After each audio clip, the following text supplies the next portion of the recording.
bangsa. Namun, dalam implementasi dalam kehidupan sehari-harinya, Pancasila menghadapi berbagai tantangan. Berikut ini adalah beberapa tantangan yang dihadapi oleh Pancasila. 1. Yaitu radikalisme dan intoleransi. Pancasila menghargai perbedaan, baik perbedaan keyakinan maupun perbedaan apapun itu. Namun, paham ekstremisme yang berlebihan dapat memicu perpecahan dan mengancam persatuan bangsa. Ada banyak solusi yang dapat dilakukan untuk mengatasi permasalahan ini. Salah satunya adalah mendorong interaksi dan dialog antara dua kelompok yang memiliki perbedaan latar belakang. Baik, untuk poin yang kedua yaitu ada korupsi. Nah, korupsi adalah jenis penyimpangan etik yang merusak kepercayaan masyarakat terhadap pemerintah dan juga dapat menghambat pembangunan. Nah, ini juga dapat menimbulkan risiko yang signifikan bagi penerapan prinsip-prinsip Pancasila di berbagai aspek kehidupan. Untuk mengatasi korupsi, maka diperlukannya edukasi yang diberikan sejak dini tentang anti korupsi, baik melalui pendidikan formal maupun informal. Kemudian, transparansi dalam pengambilan dan pengelolaan keuangan juga sangatlah penting untuk kepercayaan publik. Kemudian, diperlukannya juga perbaikan dalam sistem peradilan supaya lebih tegas dan tidak tebang pilih. Tantangan dalam implementasi Pancasila dalam kehidupan bangsa, salah satunya yaitu penyebaran berita hoaks. Penyebaran informasi yang tidak benar atau bohong di media sosial dapat mengganggu pemahaman masyarakat tentang Pancasila. Hoaks tidak hanya dapat menyebabkan ketidakpastian dan kebingungan, tetapi juga dapat memicu konflik sosial dan dapat mengancam integritas bangsa.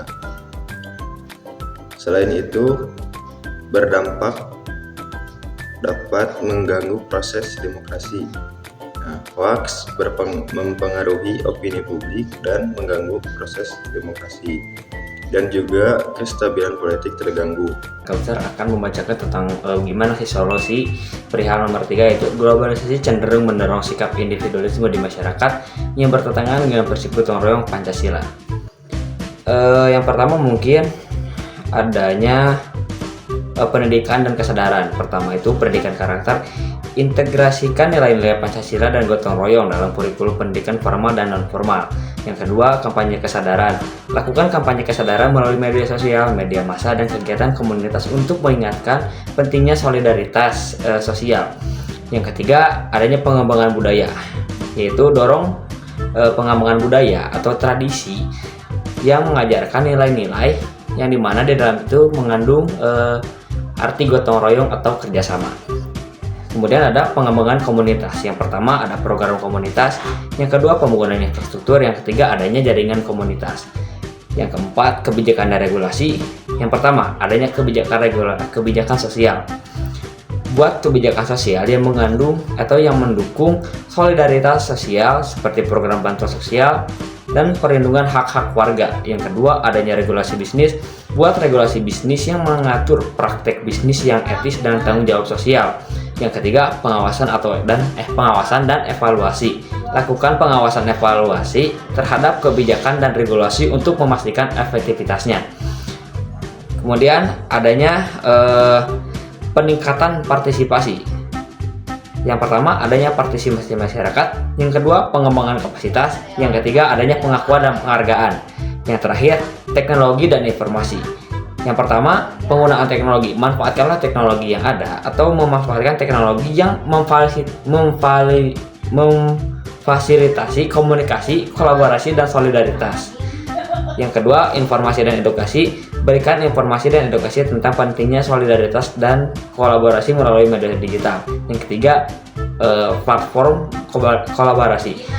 Bangun platform kolaborasi online untuk menghubungkan individu dan kelompok yang berbagi tujuan bersama.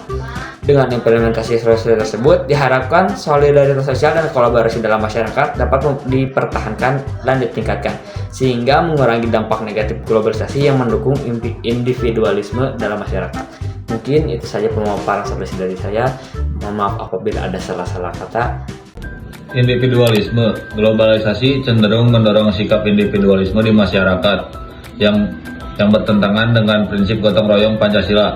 Dengan demikian, solidaritas sosial dan kolaborasi dalam mencapai tujuan bersama dapat terganggu. Solusi dari hal ini adalah mendorong penggunaan teknologi digital untuk meningkatkan koneksi dan kerjasama daripada konsumsi pribadi, memanfaatkan nilai-nilai budaya dan kearifan lokal yang menekankan kebersamaan, dan mempromosikan aktivitas dan program yang mendorong interaksi, kerjasama, dan kepedulian sosial. Ujaran kebencian dan polarisasi sosial. Penyebaran ujaran kebencian di media sosial dapat membuat masyarakat berpecah belah. Seringkali kebebasan berpendapat disalahgunakan untuk menyebabkan kebencian yang bertentangan dengan sikap persatuan dan kesatuan yang terkandung dalam Pancasila. Untuk persoalan ini memperkuat pendidikan yang menanamkan nilai-nilai menghargai keberagaman, toleransi, dan empati, membuat dan menerapkan aturan yang jelas dan tegas mengenai ujaran kebencian dan konten yang menghasut, memperkuat kerjasama dan koordinasi pemerintah, industri digital, dan masyarakat sipil, mendorong platform media sosial untuk mengimplementasikan kebijakan moderasi konten yang lebih baik, dan meningkatkan kejelasan algoritme dan pengambilan keputusan moderasi konten. Bobby Valentino.